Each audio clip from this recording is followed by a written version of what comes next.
Salut! Salut, salut! Eh bien écoutez, 19h, nouvel horaire pour commencer l'année. Et puis on va pas changer les habitudes, hein, on va y aller direct.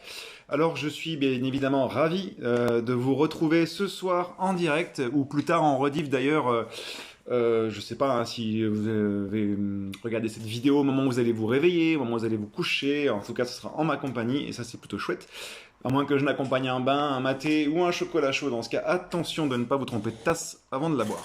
Mais peu importe le lieu, peu importe le moment, peu importe l'endroit, ami rêveur, bonjour à toi. Bon, par contre, je vais rien vous souhaiter pour 2021. Hein. J'ai fait ça l'année dernière, franchement, ça n'a rien donné de bon. Du coup, je vais m'abstenir. Et puis de toute façon, c'est à vous de jouer, c'est à vous de viser le meilleur, c'est à vous de vous évader, à vous de penser par vous-même, c'est très important, de vous donner des objectifs à atteindre. Et puis mettez de la fantaisie dans vos vies, venez nous voir dans les salons, et puis on pourra dire que c'est plutôt une bonne année, hein. Du coup, les chiffres changent, mais certaines habitudes restent. Donc pour les petits nouveaux, une petite présentation rapide, hein, mais je vous invite plus tard, après le live ou quand vous avez le temps, hein, à aller faire un petit tour sur mes pages perso ou sur le site de l'Entre-Rêve Édition pour venir voir des petites informations, des petites choses sur moi et sur les autres auteurs. Et à découvrir un petit peu plus sur nos bouquins. Voilà. Bon, là tout de suite, et je l'espère pour un petit moment encore, je suis Julien Cazorla, auteur de la saga d'Heroic Fantasy Gaillardnell Chronique de l'Éternelle Nouvelle, qui est paru aux éditions Entre Rêves. Donc vous l'avez vu, vous le verrez, je suis parfois un peu étrange. Malgré ce que l'on dit, non, je n'ai pas qu'un physique. Même si là, j'attends les commentaires de l'équipe. Par contre, je suis plutôt doué en jeu de mots, plus en tout cas qu'en nouvelles technologies. Ça, c'est moins qu'on puisse dire. Je ne suis pas vraiment à la page, ce qui est un peu un comble pour un auteur. Bon, ok, je suis peut-être pas trop doué dans les jeux de mots non plus, je vous l'accorde. Mais rassurez-vous, de toute façon, je ne suis pas ici pour faire des petites blagounettes ou vous parler de moi, mais d'un sujet qui, l'année dernière, celle dont on ne prononce pas le nom, a fait couler beaucoup d'encre. Évidemment, non, je ne parle pas du coton-tige nasal, ni du masque, ni de la couvre-feu, ni de toutes ces choses-là. D'un objet qui, l'année dernière, sans doute cette année aussi d'ailleurs, et comme bien souvent à travers l'histoire, celle qu'il nous raconte, celle qu'il nous rapporte, a été plébiscité. Un objet qui a été banni, adoré, recherché, mis de côté et puis sauvé. Celui qui nous permet de partager avec vous, lecteurs, d'échanger, de s'évader, de rêver. Un objet qui est une sorte de musée portatif, une arche de transport spatio-temporel, une passerelle vers d'autres plans. Allez, je vous délivre de ce suspense insoutenable que je me plais à installer. Je parle évidemment du bouquin, du pavé, de l'ouvrage, du livre. Alors, vous allez me dire, ok, c'est cool, un livre, ouais, c'est bien, c'est un truc avec des pages et des mots dedans, c'est... pas seulement. Pas seulement. Et si aujourd'hui tout le monde sait ce qu'est un livre, en tout cas à quoi ça ressemble, si aujourd'hui tout le monde en a lu au moins une fois dans sa vie, ça va pas être toujours le cas. Non, certains ont changé, certains ont influencé, voire créé l'histoire, et à plus ou moins grande échelle, le livre a participé à l'évolution de la civilisation. Tout comme la civilisation d'ailleurs a participé à l'évolution du livre. Hein. C'est un sujet qui suit l'homme depuis un bon moment déjà, au même titre que la roue, le bateau, la forge et les excuses en bois des maris infidèles. Voilà. Du coup, je voulais rendre un petit hommage pour commencer l'année, un petit hommage à cet objet, en vous parlant de son histoire. Pas forcément de celle qu'il va contenir et diffuser, hein, mais l'histoire du livre en elle-même. Personnellement, j'aime le livre, j'aime le classique. J'aime le livre classique fait de papier, ou d'autres matières d'ailleurs, hein, on pourra le voir après. J'aime le bruit qu'il fait quand on tourne les pages, j'aime son odeur, la sensation qu'il procure. Et je vous arrête tout de suite, j'ai dit que j'étais parfois étrange, je ne suis pas pour autant fétichiste. Hein. Je m'excuse auprès de ceux que je peux décevoir, mais c'est comme ça. Bref, tout ça pour vous dire que je ne parlerai pas du livre numérique, ni du livre audio, en tout cas pas dans mon petit speech là, mais évidemment on pourra à la fin du live faire un petit jeu de questions-réponses, et si vous voulez qu'on en parle, il n'y aura aucun problème par rapport à ça. Voilà, alors afin de ne pas me perdre dans tout ça, afin de ne pas vous perdre hein, également, j'ai divisé le live en plusieurs parties, comme j'aime à le faire, mais là du coup on va peut-être un petit peu jongler avec certaines dates selon le thème qu'on va aborder. Mais avant, je vais vous présenter la bête en mode un peu téléachat, et oui, il y a du placement de produits. Donc voilà, un magnifique ouvrage, n'est-ce pas? Donc c'est ce qu'on disait tout à l'heure, hein, des pages, des mots, une histoire, beaucoup de choses contenues dans un si petit objet, et pourtant si précieux avec plein de choses. On a une couverture, on a une quatrième de couverture, on a On a le dos, on a les nervures. Alors on ne voit pas de nervures sur cette édition qui est assez récente. Sur d'anciennes, on va voir, ça, ce sont ces petites choses là, un peu en relief, que vous allez voir ici. La pièce de titre qui est là. Et des petites nervures sur le dos. Alors pourquoi des nerfs? Pourquoi le dos? Pourquoi ce vocabulaire un peu corporel, hein? Bah, tout simplement parce qu'à une époque, on utilisait les parchemins. Le parchemin, donc du cuir, hein, de la peau de bête tout simplement, et qu'avec un subtil jeu de lumière, on arrivait à voir parfois se dessiner sur ces pages eh bien, la ligne des os, la ligne des nerfs, et on a gardé ça. Donc, vous avez compris, je vais vous parler des matières qui composent le livre, hein, ce sera ma première thématique. Les matières, j'espère vous surprendre un petit peu, moi en tout cas je l'ai été, et vous apprendre 2-3 petites choses par rapport à ça.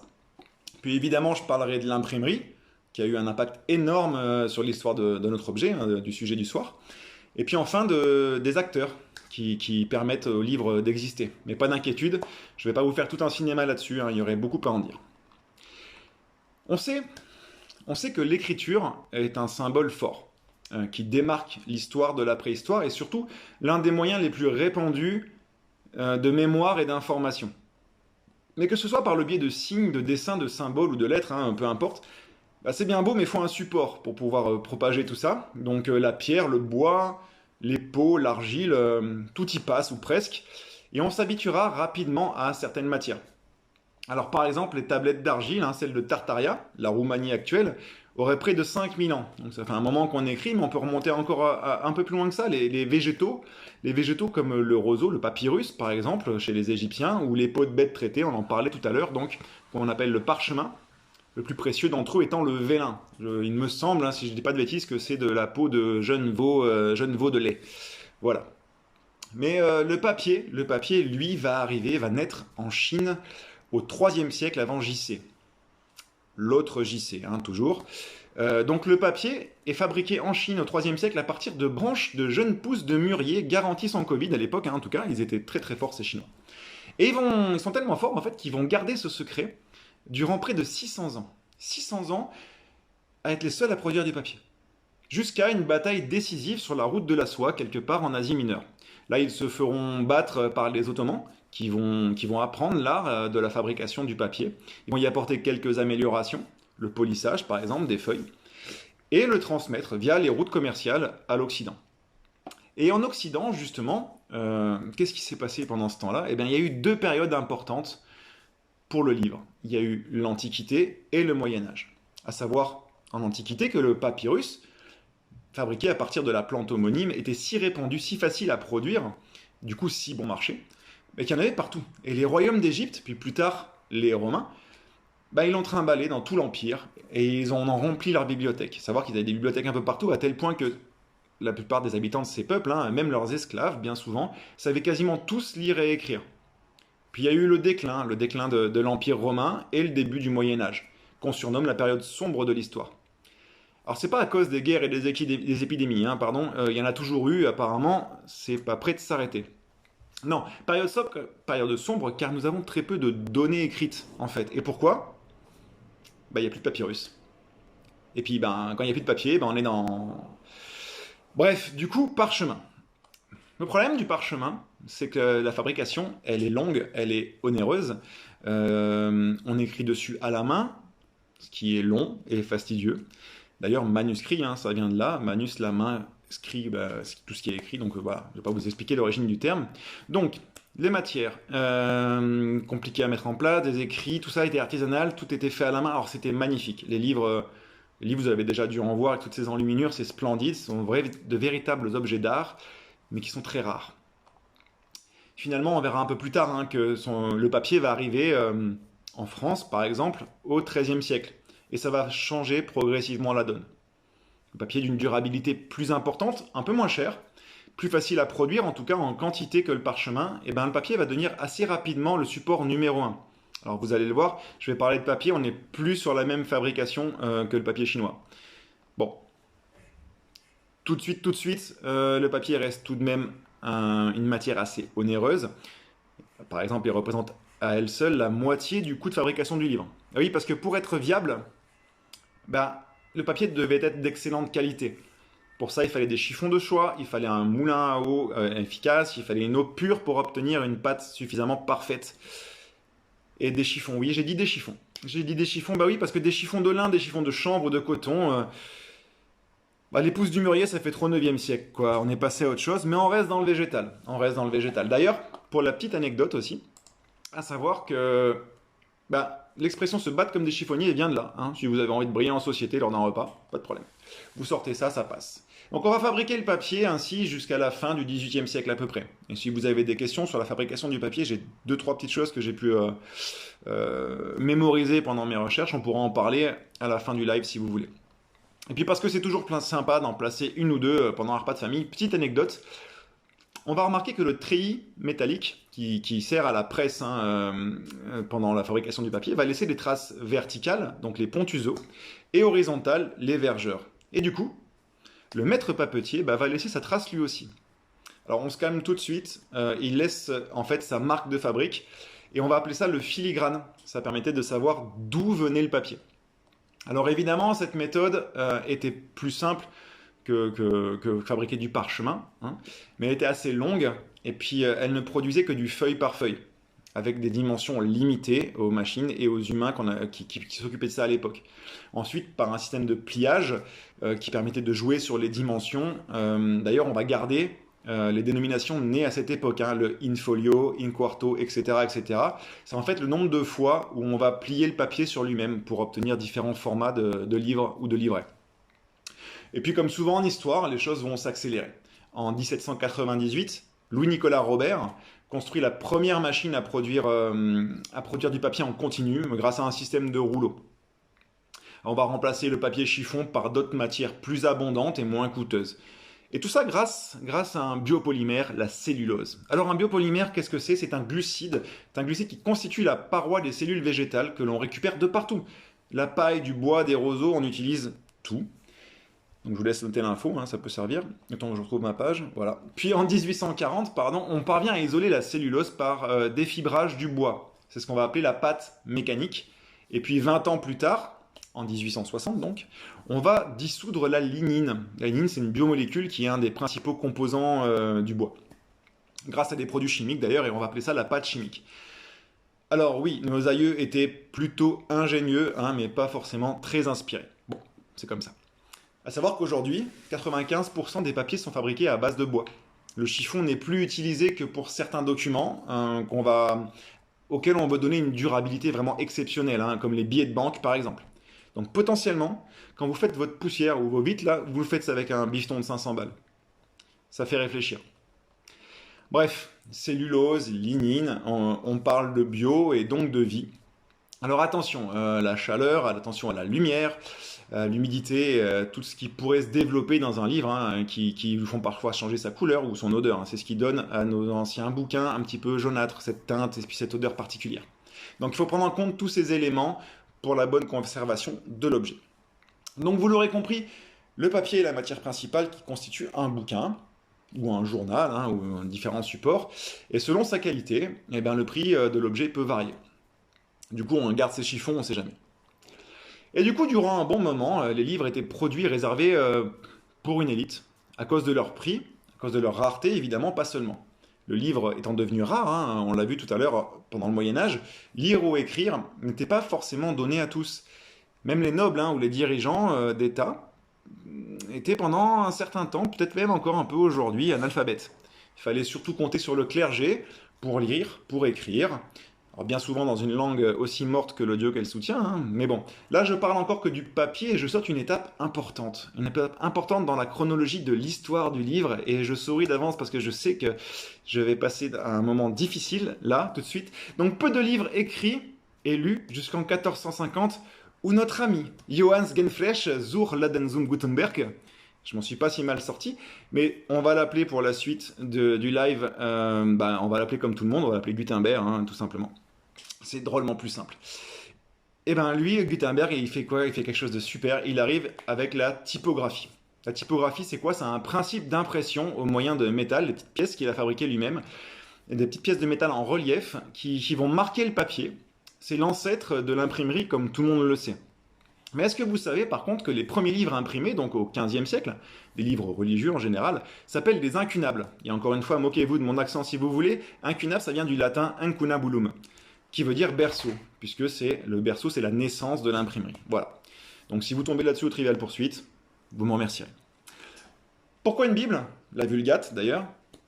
Eh bien parce que pour mettre au point son invention et créer son imprimerie, la première imprimerie qui va être la première d'une longue série de baptêmes de Jean, notre cher ami Gutenberg a emprunté pas mal d'argent. Et pour rembourser ses créanciers, il devait être certain de vendre son produit. Et à l'époque, un produit littéraire très recherché, mais très cher du coup, c'était la Bible. Et d'autres livres religieux.